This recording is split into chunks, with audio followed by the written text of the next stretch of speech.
Marcus Sullivan walked the same snow-packed road every night without missing a step. Cedar Hollow slept early in the winter, houses dim, chimneys breathing thin smoke into the black Wyoming sky.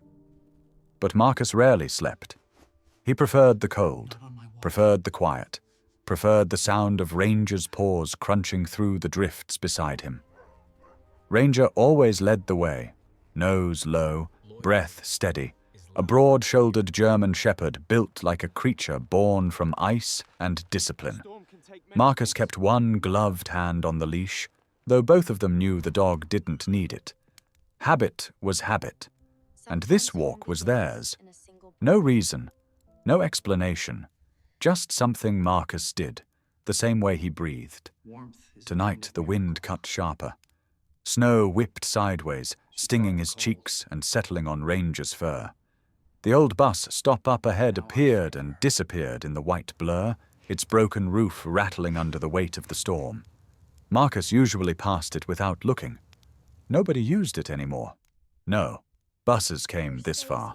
It was just a landmark, something his boots knew to step around. But then Ranger stopped. Dead still. Muscles drawn tight, ears fixed toward the bus shelter. Marcus frowned. "Come on, boy." Ranger didn't move. Instead, he let out a sharp, warning bark, the kind he hadn't used since their service days, the kind that meant something was wrong. Marcus felt his pulse kick. He scanned the storm, squinting through swirling snow that stole all shapes. Nothing. Just wind. Just night. Then Ranger broke stance and lunged forward, dragging Marcus a step before he loosened his grip and followed. They pushed through drifts, snow rising nearly to Marcus's knees. The storm roared louder, as if trying to drown something out. At the bus shelter, Ranger slowed, his tail lowered. He sniffed the air, then stepped aside, revealing the far end of the bench. That was when Marcus saw her. A tiny girl, curled so tightly her knees touched her chest. A thin coat dusted with ice, hair frozen into stiff strands against her cheek. Her skin pale, too pale, lips tinted blue. One small hand stuck out from beneath the coat sleeve, fingers raw from cold. For a moment the world held still. Marcus's breath clung in the air, suspended like frost smoke. He didn't move closer at first. Something about the scene felt wrong in a way he couldn't name. The way the snow gathered around her shoes, as if she'd been there far longer than a passing child should be. The way Ranger didn't bark again, but instead lowered his head slowly, almost reverently. Marcus stepped forward, boots crunching into old ice. He knelt beside the bench, his shadow falling over the small shape. The girl didn't flinch, didn't lift her eyes. Her lashes were white with frost. That was when Marcus saw the scrap of paper, pinned crookedly to the zipper of her coat, edges stiff, ink bleeding. 3 words written in uneven strokes. No one's child. He didn't say it aloud. Something in his chest tightened, thick and heavy. The wind howled through the broken bus roof, rattling a loose metal beam. Ranger inched closer, nose brushing the girl's sleeve, letting out a soft sound Marcus had never heard from him. A whine so gentle it felt like a plea. Marcus placed a hand near her face, testing for breath. A faint warmth touched his palm, but barely. The girl's chest rose in shallow tremors, each one weaker than the last. There were other things he noticed now. The torn seam on her coat, a bruise half hidden under her hairline, and something else, small but unmistakable, the faintest print of a child's boot behind the shelter, half covered by fresh snow, pointing in the opposite direction of town. Someone had walked away from her. The wind shifted, slamming into Marcus's back, making him brace against the bench. Ranger nudged him once more, harder this time, as if urging him to decide. He didn't speak. He didn't shout for help. Cedar Hollow was too far, the storm too, loud. No one would hear him. Marcus simply stared at the child, feeling something he had not allowed himself to feel in years. A pull, a tug somewhere deep, old as memory and stubborn as bone. He slid his arms beneath her tiny frame. She weighed almost nothing. Her head lolled against his chest, a soft gasp escaping her lips at the sudden change in temperature. Marcus's jaw tightened. Ranger moved beside him instantly, pressing close for wind cover. Something cold fluttered against his wrist. The note, still attached, still trembling in the storm. Marcus rose, holding the girl as the blizzard swirled around them, blowing furious lines through the night. He didn't know who she was. He didn't know why she'd been left here. He didn't know who wrote those 3 cruel words. But he knew one thing with a clarity that hit him like a punch. Some moments didn't offer choices. They demanded answers, and answers demanded action. He took one step toward home, boots sinking deep. Ranger followed, matching pace like a soldier beside his commanding officer. There are things in this world you can ignore until the second you see them. But once you see them, you can't turn your back. The storm didn't let up, not even for the small bundle in Marcus's arms. Snow gathered on his shoulders faster than he could brush it away. Ranger stayed pressed close to his leg, every muscle locked, amber eyes constantly flicking back to the little girl as if she might vanish if he blinked. Inside Marcus's cabin, the heat from the old wood stove pushed against the cold that clung to the girl's skin. He laid her gently on the sofa, pulled off his gloves, and rubbed warmth into her hands, then her arms, then the edges of her face. Ranger stationed himself at the girl's feet, tail stiff, head lowered. Marcus studied her again. Nothing made sense, and too much did. Small, quiet, abandoned. A child left to a storm the way someone might leave broken furniture on a curb. He drew in a slow breath, then another. Then he stood up quickly, like a man deciding logic needed to overrule instinct. He grabbed his phone from the table. He knew the procedure. He knew it well. Call the sheriff. Call Child Protective Services. Report a minor found without guardianship. Transfer responsibility. Be done. That was what a rational man would do, what a man with sense would do. And Marcus Sullivan had spent most of his adult life learning to be that man. He punched in 3 digits out of habit before stopping his thumb inches above the screen. Ranger lifted his head immediately, ears pricking. Even the dog sensed the hesitation. Marcus looked at the girl again. Her breathing was shallow but steadying.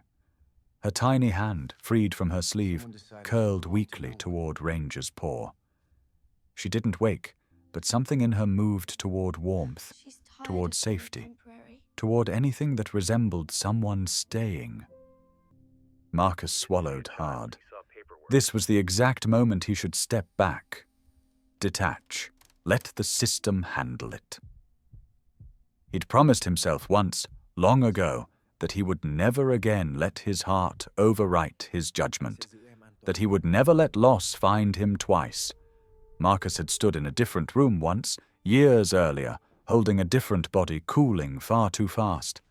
A promise had formed in the silence afterward. No more attachments, no more openings, no more places for grief to bloom. His thumb hovered over the call button. Ranger let out a low, almost disapproving sound.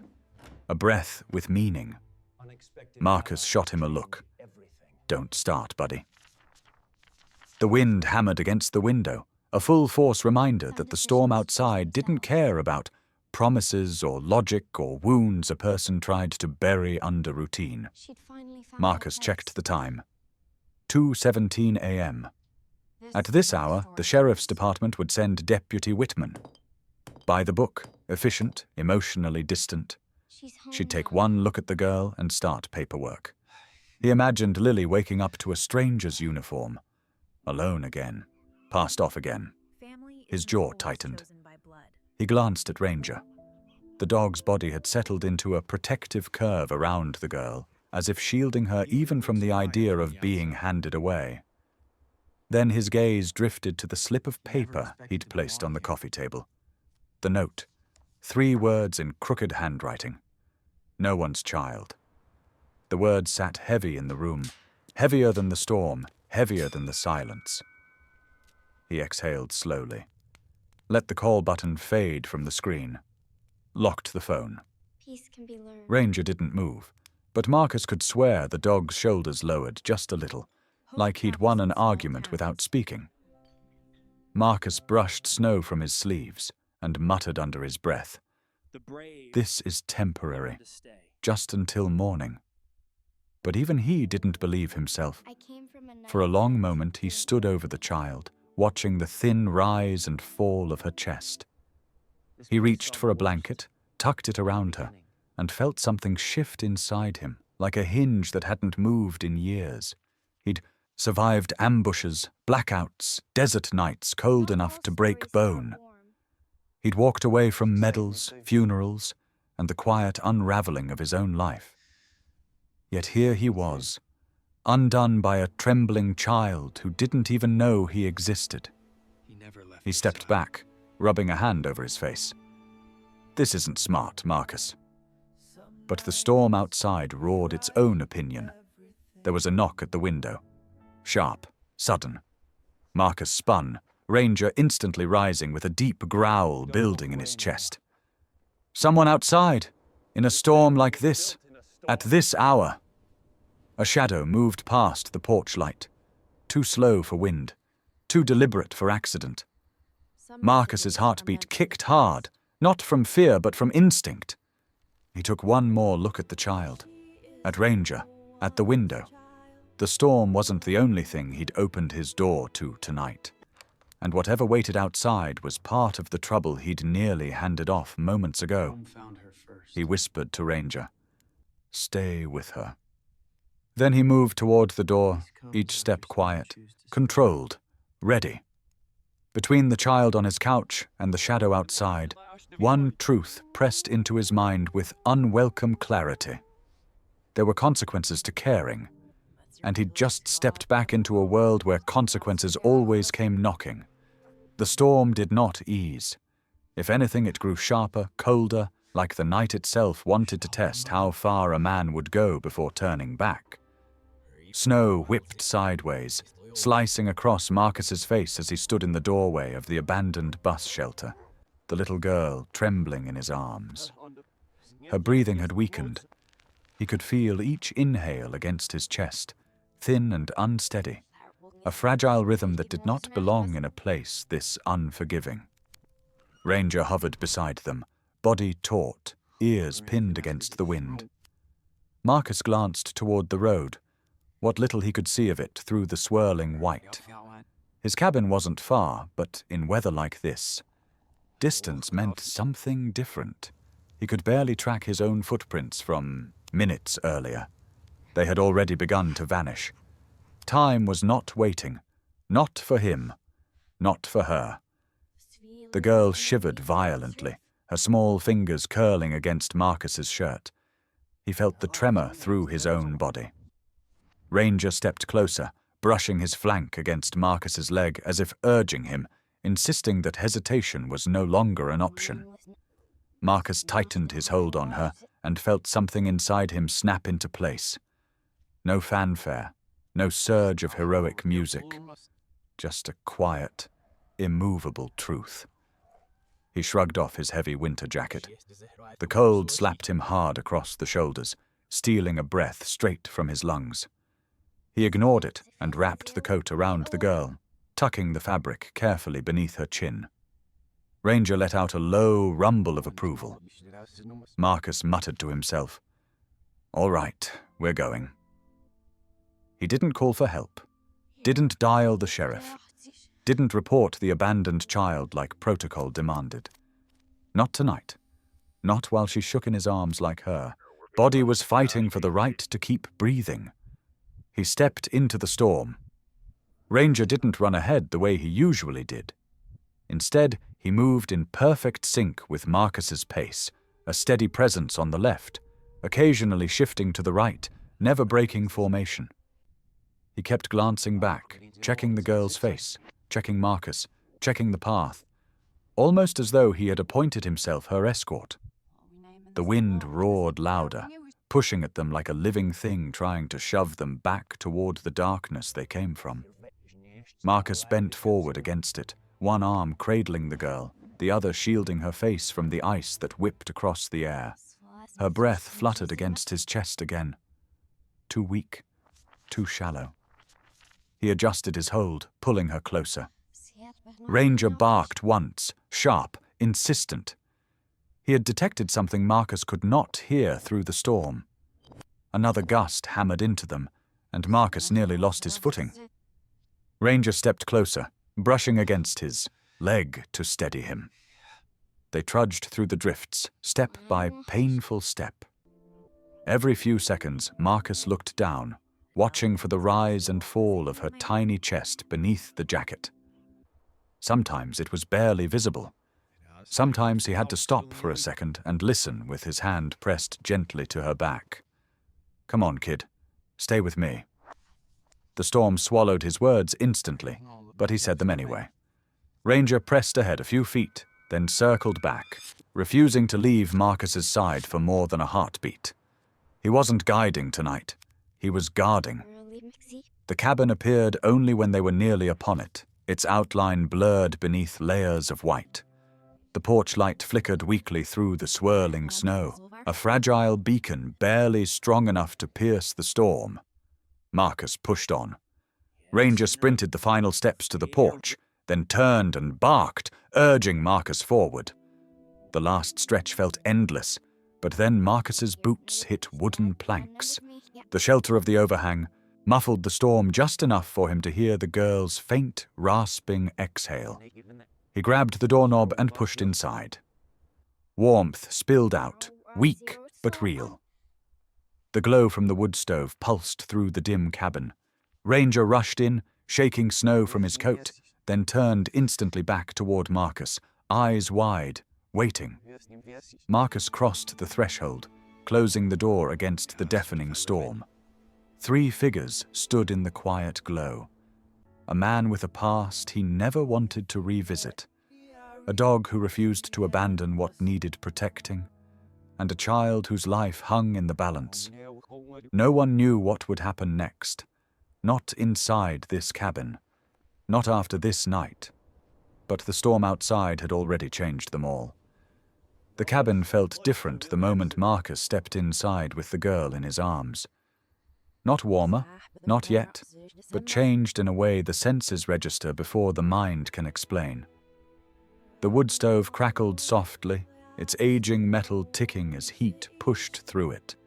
The faint scent of cedar logs filled the room, mixing with the cold he carried in. He laid the little girl near the hearth, placing her carefully on the old woven rug, the one that had sat in that exact spot for years without being disturbed. Ranger settled immediately beside her, his body a shield, his quiet watchfulness a silent vow. Marcus knelt, fingertips brushing the girl's forehead. Cold, but not the frightening cold from before. Her breath quivered, but it was breath. It was something to work with.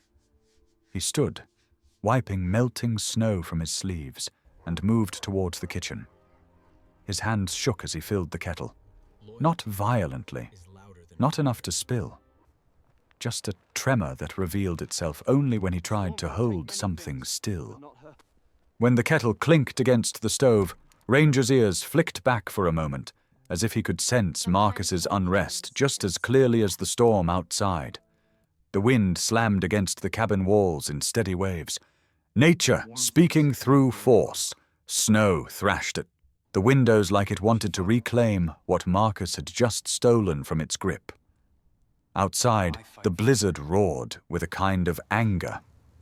Inside, warmth limped back into life. Marcus gripped the counter edge and took a breath deeper than necessary. There were things about the cold that he understood too well. What it took, what it changed in a person, what it left behind. He looked toward the girl again. Her small face was angled toward the firelight, lashes heavy with the remnants of frost. She looked fragile, yes, but also strangely familiar. Not in the way of recognition, not like someone he had ever seen before. More like the echo of something he once held or tried to protect. A memory he didn't dare open fully. He wasn't ready to name it. He wasn't sure he could. The kettle began to steam, soft tendrils of warmth drifting upward. He poured a small bowl of warm water, testing it carefully with the inside of his wrist, just as he'd been taught many years ago, in a very different context. A field medic once told him the simplest tests could save lives. That memory flickered briefly, like an old documentary clip inserted out of order. Marcus carried the bowl back to the girl and dipped a clean cloth into it. He wrung it out, steam rising between his fingers, and placed it gently against her cheeks, then her forehead, then her stiff fingers. She stirred, just slightly, her mouth parting in a weak breath. Ranger nudged her ankle, a quiet reassurance. The wind howled again, but the cabin no longer echoed it. There was something calming growing between the walls. Slow, subtle, but real. Marcus sat back on his heels. His gaze stayed on the girl longer than he intended. Something about the way her brow softened as warmth reached her skin made him swallow hard. He remembered another winter night. Another hand turning cold no matter how long he held it. Another moment where warmth was not enough. He blinked the thought away before it fully formed. Tonight was not then. This was not the same story. It couldn't be. Still, his eyes lingered on the girl's face with a heaviness that wasn't just concern. Ranger looked up at him, as if catching him in a moment Marcus had meant to keep private. "Easy, boy," Marcus murmured, though the words were more for himself. The girl shivered once more, curling slightly toward Ranger's side. Her breath formed a faint mist in the warm light of the stove. Marcus adjusted the blanket around her shoulders, tucking it close. The fabric was soft, worn, smelling faintly of cedar and thyme. Outside, the blizzard showed no sign of stopping. Inside, a new kind of quiet settled. Not the empty quiet Marcus lived with for years, but the kind that fills space instead of draining it. He took a seat on the floor beside Ranger, one hand resting on the dog's back, the other on his knee. He watched the firelight dance across the girl's face and felt something shift inside him, something he had worked very hard to bury beneath. Routine and silence. Warmth reached the cabin slowly, not just from the fire, but from the presence of someone who had never meant to be here. Someone small, someone unexpected, someone who had arrived with a note declaring she belonged to no one. But Marcus kept staring at her far longer than a stranger should, far longer than a man guarding his heart would. Perhaps it was the firelight. Perhaps it was the storm trying to claw its way back inside. Perhaps it was the smallest spark of memory intertwining with the present. Whatever it was, it made one truth settle in Marcus's chest with quiet weight. The cabin didn't feel empty anymore. Morning cracked slowly over Cedar Hollow, a pale slice of sun pushing against a sky still swollen with snow. Inside the cabin, the fire had burned down to a steady glow. Marcus sat in a chair he hadn't left in hours. Ranger remained on the rug beside the girl, head resting on his paws, gaze fixed on her face as though willing her to stay in this world. A soft sound lifted from the blanket. A breath, a murmur, a tiny shift of weight. Marcus leaned forward, every nerve alert. The girl blinked, lashes fluttering like frost melting from a branch. Her eyes, grey, glassy, uncertain, searched the room before landing on Marcus. "Hey there," he said gently, voice lower than usual. "You're safe." She didn't answer at first.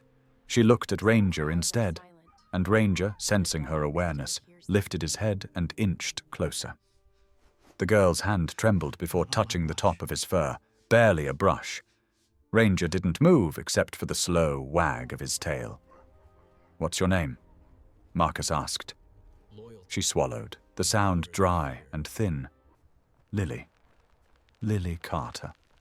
Her voice broke on the last syllable, like she hadn't spoken it in a long time. Marcus nodded. "That's a good name." She sat up too fast, coughing into the blanket. The sound stabbed through the room. Marcus reached for a mug of warm water, holding it near her hands. She stared at it with suspicion first, then reached out slowly. When their fingers brushed, she flinched, not from pain, but from the unfamiliarity of being touched gently. He waited until she sipped before speaking again. "Lily, do you remember how you got out there in the storm?" Her eyes dropped. Her fingers tightened around the mug. "Don't make me go back. Please." "Back where?" Lily shook her head hard. "Just not the police. Not the place they put kids in. Not again." Fear flashed across her face. Raw, instinctive, practiced. The kind of fear a child learns only after too many betrayals. Marcus felt something twist painfully inside his chest. She wasn't afraid of punishment. She was afraid of being forgotten again. Before he could answer, tires crunched outside the cabin, wheels fighting through the snow-packed road. Ranger froze. His ears shot up. A deep growl rolled from his chest, one that didn't sound like warning, but like refusal. Marcus's spine stiffened. Not yet. Too soon. He stepped to the window and saw an old blue pickup in the driveway. Dr. Henry Walsh climbed out, his coat pulled tight, gray beard dusted with frost. Reliable, steady Henry. The only physician Cedar Hollow trusted for anything more serious than a scraped knee. Marcus opened the door before Henry knocked. "Morning, Marcus." Henry greeted grimly. "Heard you needed help." "I do. She's inside." Henry entered, stamping snow from his boots before kneeling beside Lily. His practiced eyes scanned her quickly. Pulse weak, but stabilizing. Skin warming. But when he lifted her sleeve, his jaw tightened. Malnutrition. Prolonged. He checked her lungs next. Early pneumonia could worsen. She needs antibiotics, rest, and monitoring. Marcus exhaled in relief, only to have Henry's hand land heavy on his arm. "Marcus, this means you know what we have to do." He didn't answer. Henry lowered his voice. "By law, any found child must be reported to county services. No exceptions." Lily heard him. Her breathing hitched. Ranger shifted instantly, pressing closer to her. She clutched his fur with both hands, knuckles white. Marcus's jaw locked.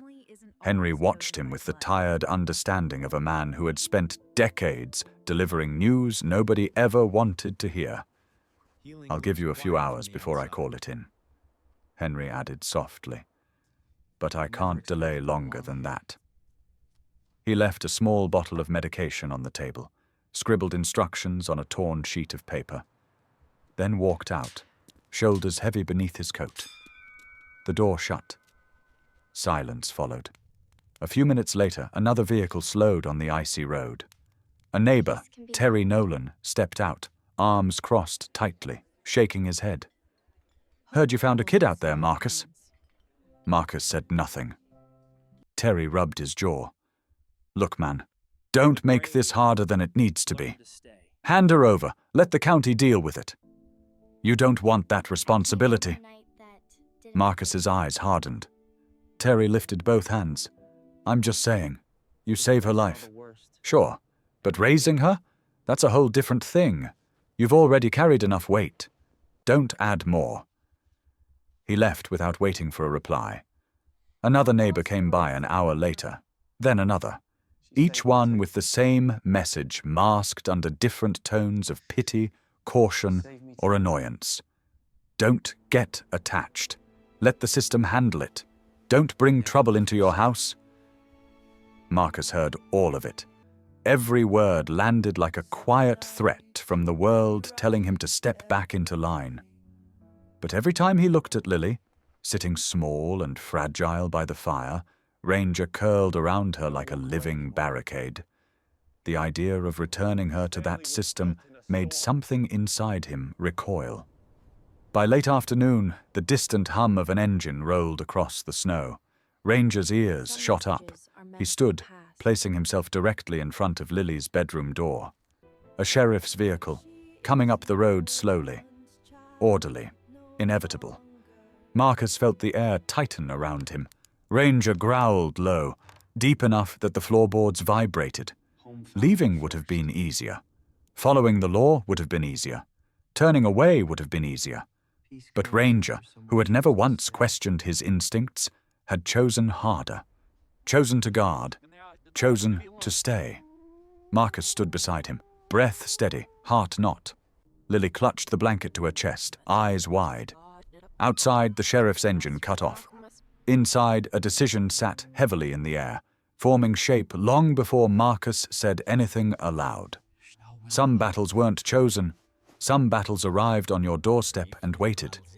The sheriff's vehicle idled outside for a long, uneasy minute, engine humming like a warning from the world beyond Marcus's cabin. When the door finally opened, the cold air carried in more than snow. It carried authority, procedure, and something far heavier than either. Deputy Sarah Whitman stepped inside first, shaking frost from her hat. Marcus expected her usual stiff professionalism, the kind she wore like armor. But tonight, her eyes drifted toward Lily with something softer, almost apologetic. She didn't move closer, not yet. She just glanced at Marcus once, a silent acknowledgement of the impossible position he was in. Behind her came a man Marcus had never seen before. Tall, sharply dressed in a charcoal overcoat. Blonde hair combed back with precision. A leather folder tucked neatly beneath his arm. Evan Mercer, the county's child welfare agent. He surveyed the cabin with an expression that felt like measuring tape disguised as a smile. His gaze paused on the wood stove, slid across the worn rug, then landed on Lily, wrapped in blankets, eyes too alert for someone recovering from a night buried in snow. "There she is," Mercer said. His tone was clipped, businesslike. The minor located on state property. Not the child, not the girl, not even Lily. The minor. Lily shrank closer to Ranger. The dog stiffened, body angling between Mercer and the bed, as if he recognized something Marcus couldn't yet name. Mercer continued. "We'll need to transfer her immediately for temporary placement. Standard protocol." Marcus stepped forward. "She's sick. Dr. Walsh said pneumonia."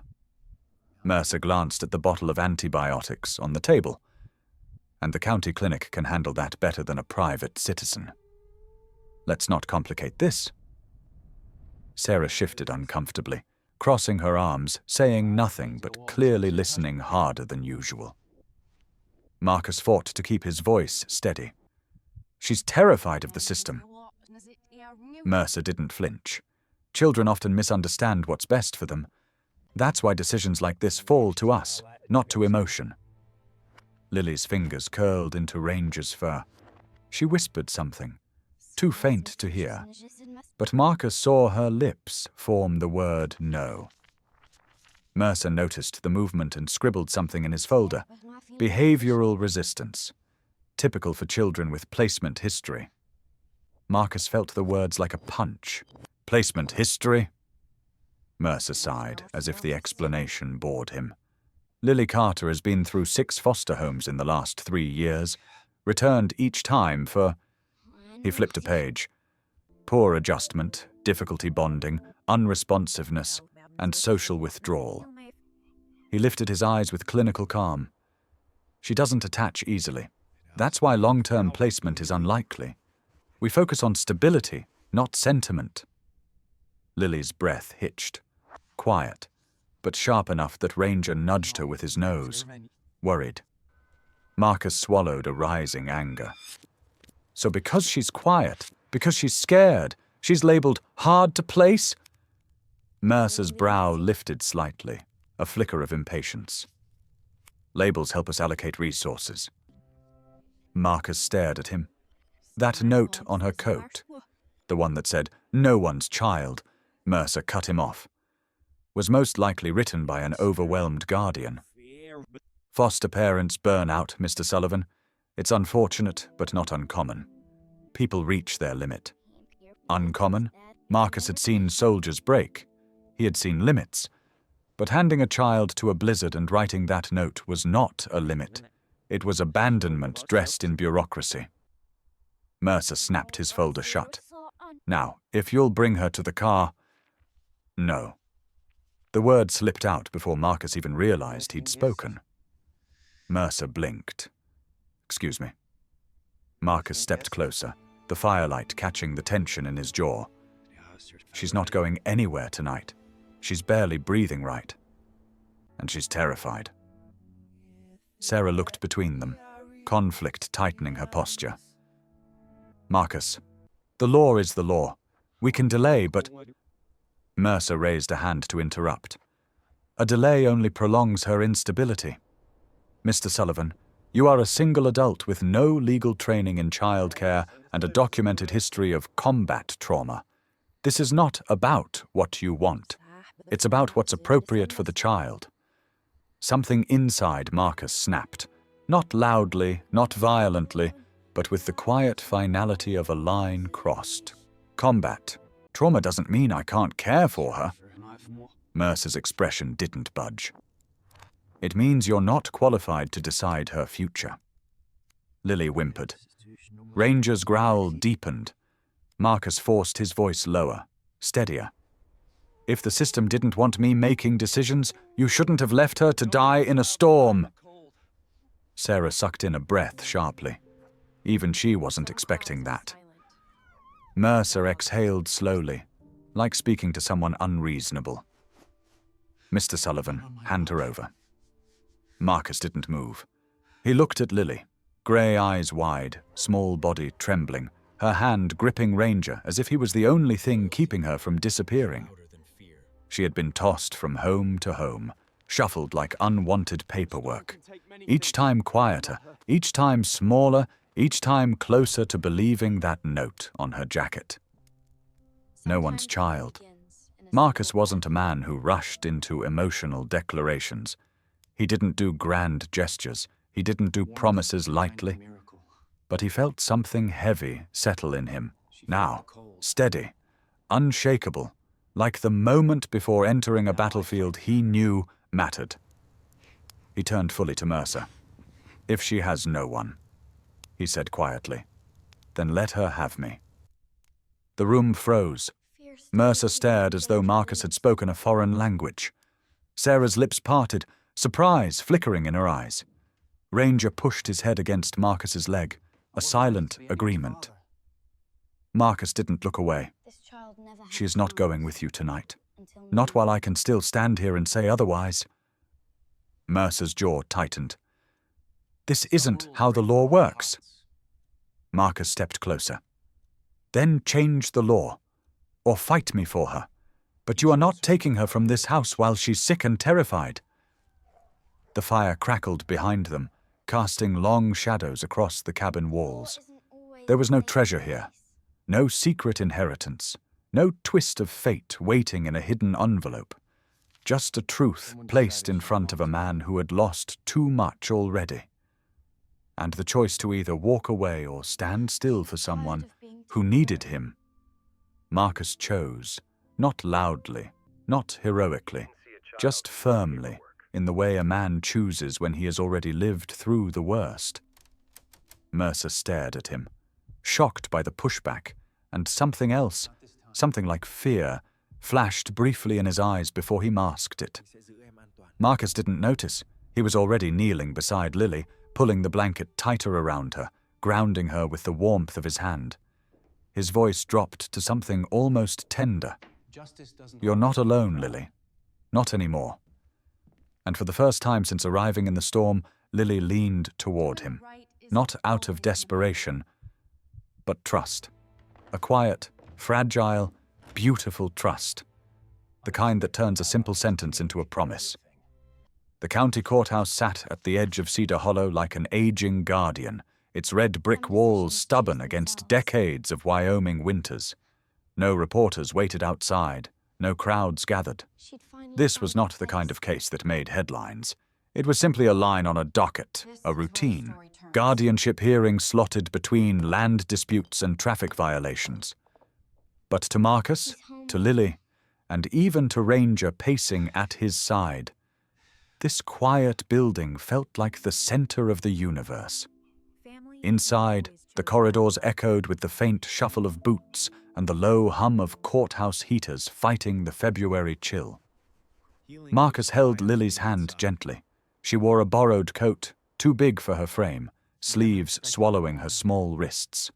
Ranger walked on her other side, brushing against her every few steps, as if reassuring her that no matter what happened in the next hour, he wasn't leaving. The clerk called their case with no ceremony. Case 14B, Minor Protection Review. Carter, Lily. Petitioner, Sullivan, Marcus. The courtroom doors groaned open. Judge Harold Lewis presided.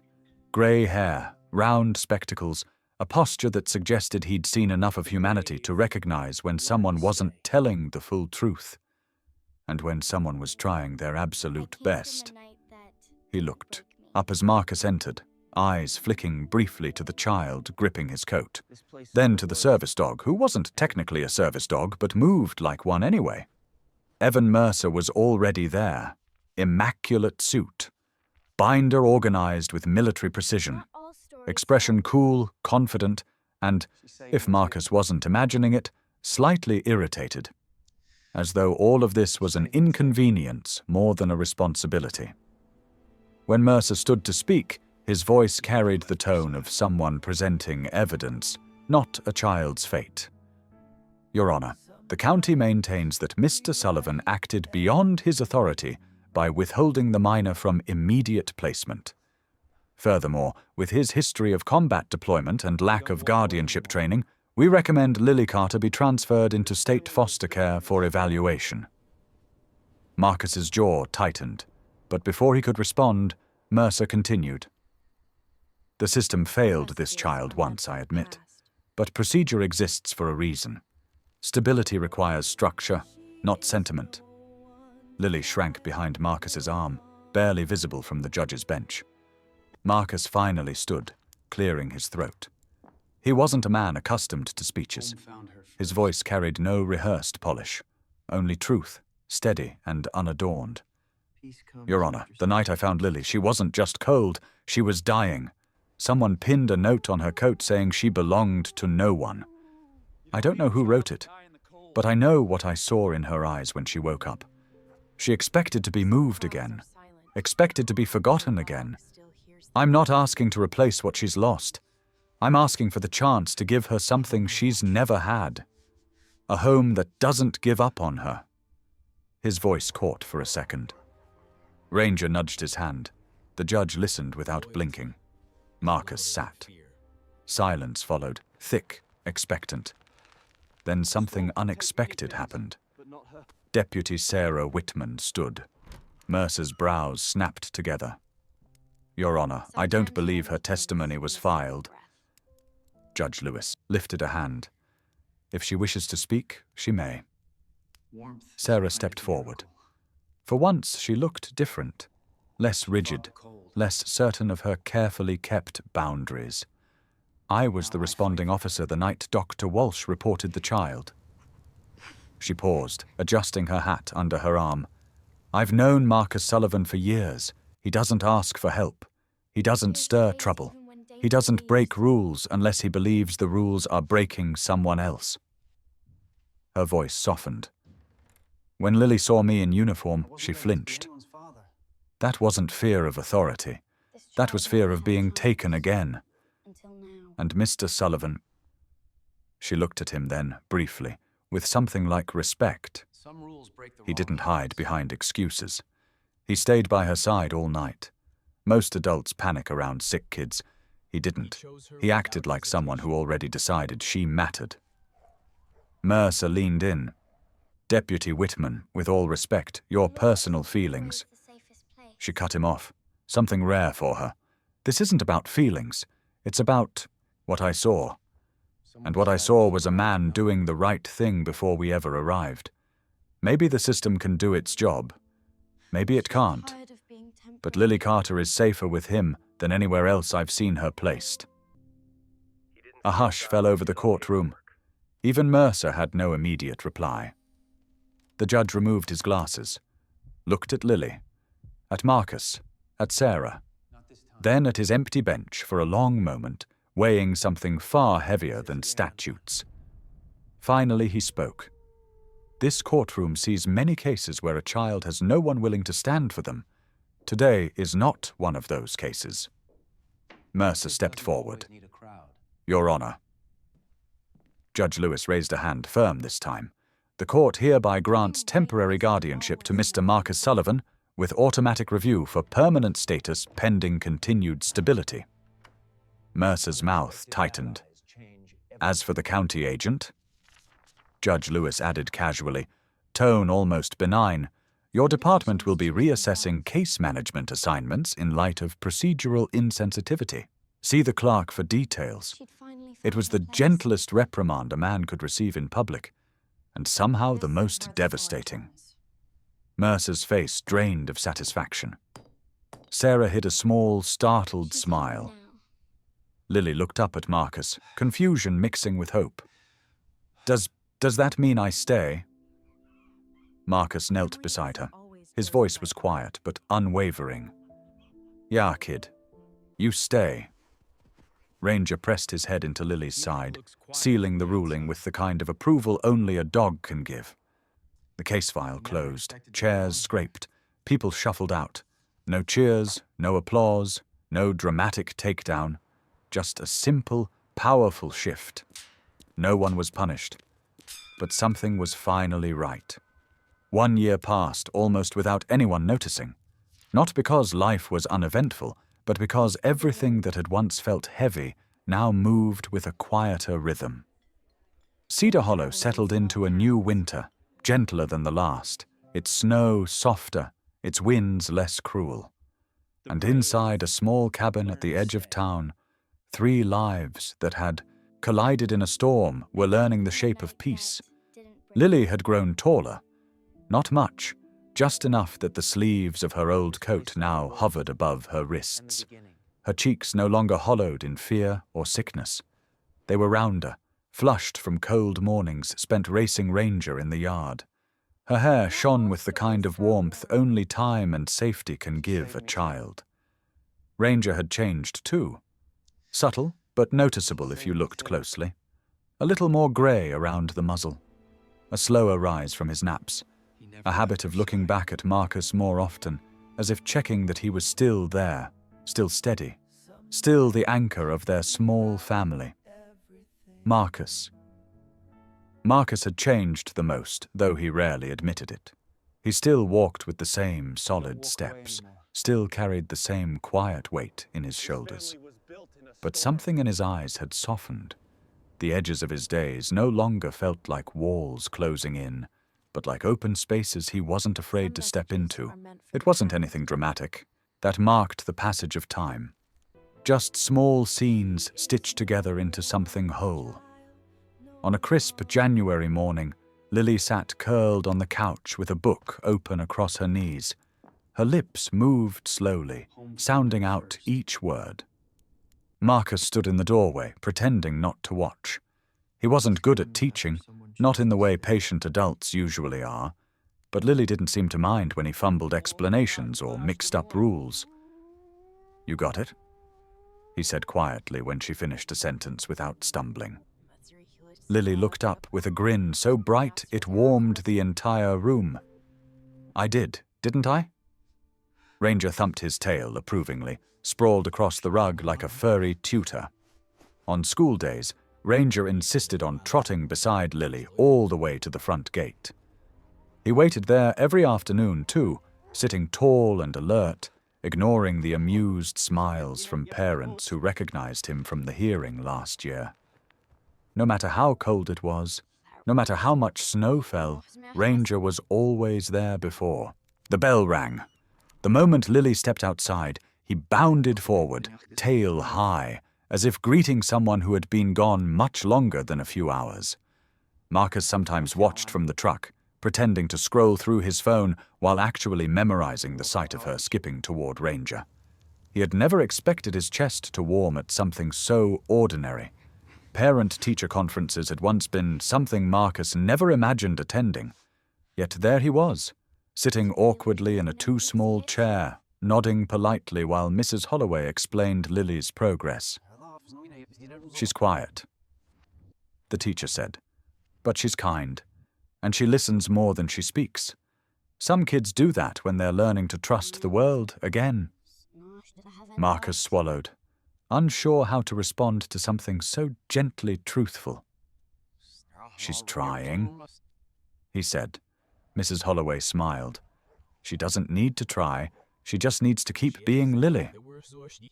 Outside, Ranger waited as always, his head popping up the moment they stepped out. Lily rushed to hug him, her laughter bright in the winter air. Marcus watched them, unable to stop the quiet smile forming on his face. There were other moments, too. Lily helping Marcus chop vegetables for dinner, her hands clumsy but determined. Marcus teaching her how to tie her boots properly. Ranger squeezing himself between them on the couch during movie nights, claiming the middle like he'd earned it. Lily falling asleep during a thunderstorm, one hand tangled in Ranger's fur, the other resting against Marcus's arm. The first time she called him Dad, whispered so softly he almost thought he imagined it. None of these moments needed explanation. None needed dramatic narration. They simply existed, pieces of a life that had slowly, gently formed from the wreckage of fear and abandonment. The truth was simple. Time had done what time always does. It filled cracks, softened edges, turned strangers into something like family. One evening, snow began to fall again. Light this time. Gentle. Marcus stood on the porch, watching Lily help Ranger roll in the fresh powder, their laughter rising into the cold air. He crossed his arms, letting the cold nip at his fingers without flinching. Inside the cabin, the fire glowed. Outside, winter brushed the ground in soft white strokes. And in the space between those two worlds, Marcus realized something he hadn't dared acknowledge before. The storm that had once carried Lily to his doorstep no longer felt like a curse or a burden. It felt like the beginning of everything that mattered. No declarations were spoken, no lessons spelled out. Just time passing. Just healing happening quietly, naturally, like the settling of snow over a once broken landscape. And for the first time in years, Marcus didn't feel alone. Cedar Hollow was the kind of town where stories didn't explode. They drifted. They traveled through diner booths, across church pews, between neighbors shoveling snow from each other's porches. And over the months that turned into a year, Lily's story became less of an event and more of a quiet reminder woven into the fabric of the community. No one spoke of it like tragedy. No one whispered about it like gossip. They spoke of it like hope, like the kind of memory towns keep to remind themselves they are still capable of good.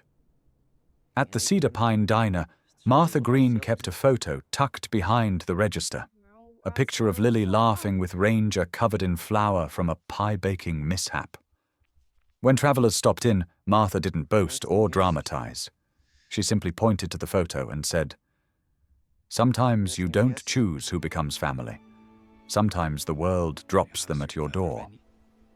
At the sheriff's station, Deputy Sarah Whitman had become something of an unintentional advocate for children in crisis. She'd always enforced the law. Now she enforced compassion with equal force. More than once she found herself quoting Marcus during briefings, reminding young deputies that protocol mattered, but people mattered more. Pastor James would occasionally mention Lily in Sunday sermons, not by name, not with details, but as a symbol, a child left in a storm who learned how to walk toward warmth again. A reminder that grace often arrives quietly, not dramatically. And Marcus found himself pulled into something he never expected, a county temporary foster mentorship program. The same system he once distrusted now reached out to him for guidance. His cabin, once silent, once burdened by ghosts, became a place where caseworkers asked him to speak with new foster parents, explain trauma responses, or simply sit with kids who refused to speak to anyone else. He didn't see himself as a mentor, but the kids did. He understood their stillness. He understood their fear of being moved again. He understood the way their eyes tracked every exit in a room. Ranger understood even more. The German shepherd who once navigated war zones now sat beside children who hadn't spoken in months, offering presence instead of pressure. He'd nudge a hand gently, lean his weight against a trembling leg, sit close enough that a child could feel the vibration of safety in his slow, steady breathing. Soon, Ranger was unofficially, then officially, registered as a therapy dog for the local trauma center. Every Wednesday afternoon, Marcus drove him to sessions where kids practiced reading aloud to a dog who never judged, never corrected, never walked away. Some of them cried quietly into Ranger's fur. Some laughed for the first time in months. All of them found something they couldn't quite explain in his amber eyes. Lily, meanwhile, grew into her own voice. Not loud, not dramatic, but steady. At school, when the subject of families came up, she didn't shrink or change the topic. She simply said, "My dad found me on a winter night." And when classmates asked more, she didn't tell a story of abandonment. She told a story of beginning. She spoke with a kind of calm that made teachers pause. It wasn't denial. It wasn't avoidance. It was ownership. Something rare and beautiful in a child who had once been passed from place to place like an unwanted parcel. When her class had to write an essay called "Where I Come From," she wrote, "I come from a night when someone didn't walk past me. I come from a dog who wouldn't leave my side. I come from a home that learned to make room for me." The essay made Mrs. Holloway cry quietly at her desk. Lily didn't talk about the cold anymore.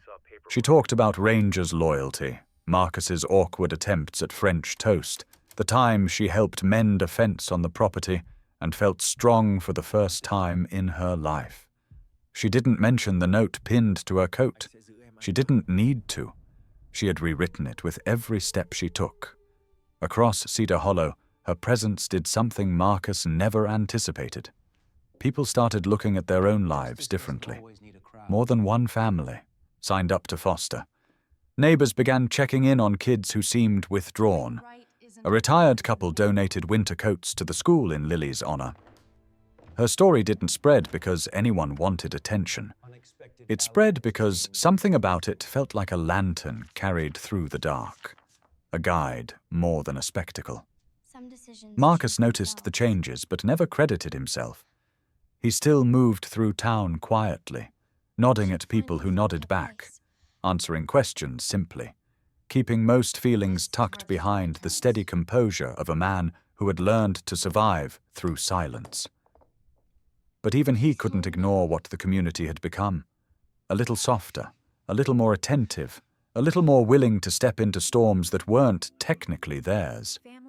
Sometimes he caught Lily watching him during volunteer days, her eyes full of a gratitude she didn't have words for yet. Marcus answered with a small smile, a ruffle of her hair, or a soft reminder that he wasn't going anywhere.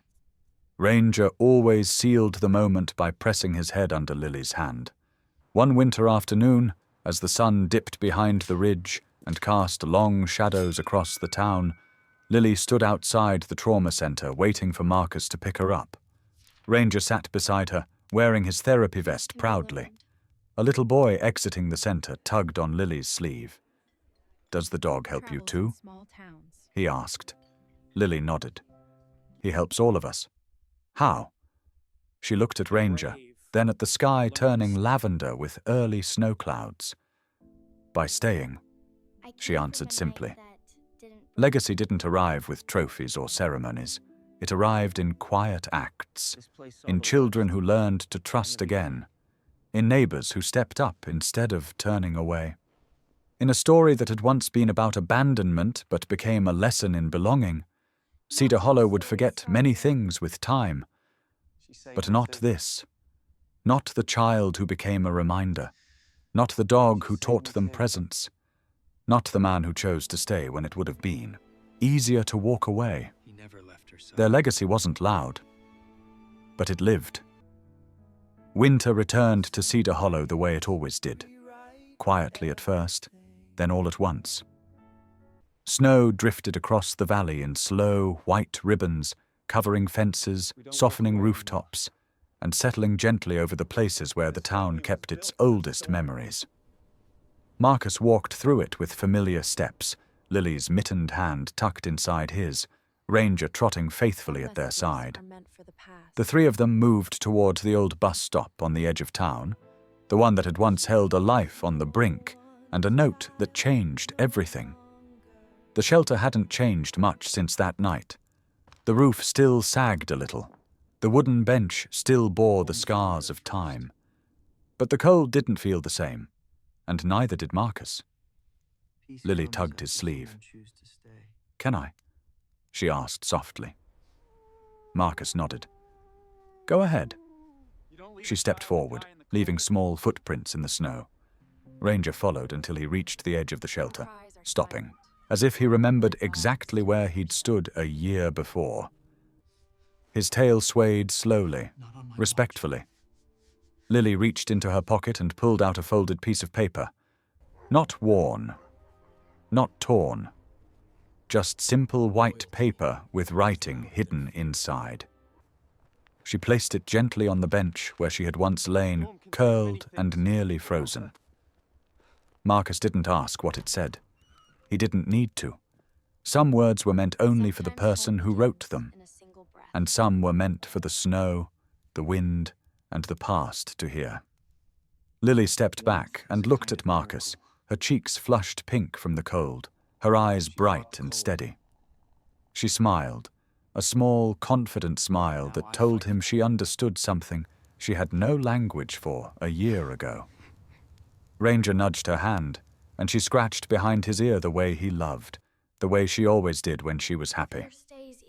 Marcus watched them, feeling the weight of the moment settle into his chest, warm and heavy in the best possible way. A year ago, he'd been a man living on routine, walking that snowy road out of habit rather than hope. A year ago, Lily had been a frightened child left to the mercy of a storm. A year ago, Ranger had sensed something neither of them could explain. Now they stood here together, not as strangers, not as rescuer and rescued, but as something that formed quietly between them. Something chosen, something earned. Lily slipped her hand back into Marcus's as if it belonged there, because it did. The snow fell around them in soft spirals. Not harsh, not biting, almost gentle, like winter itself understood the need for silence. Marcus found his thoughts drifting toward a truth he had learned slowly, painfully, beautifully over the past year. There are people who save you with big gestures, loud declarations, heroic acts, but there are others, rarer ones, who save you in quieter ways, by showing up, by staying, by standing beside you when the world expects them to walk away. He looked at Lily, at Ranger, at the bus stop that had once been a place of ending but now felt like a place of beginning. And a single thought rose through him, clear and full, like breath released into cold air. There are some who don't rescue us with grand miracles, but with the simple, stubborn act of not leaving. Ranger barked once, a joyful, echoing sound that cracked through the winter stillness, and Lily laughed. Marcus let the sound settle into him, into the night, into the memory that the snow would carry long after their footprints faded. They turned toward home together. Behind them, the piece of paper fluttered slightly in the breeze, but no one reached to read it. Some things were meant to stay between a girl and the past she had already outgrown. As they walked away, the bus stop stood quietly, no longer a place of abandonment, but a marker of a night when everything changed, not because someone arrived, but because someone refused to leave. And now, for you reading this, many people who hear stories like this say it reminds them of someone they once loved. Who does it remind you of?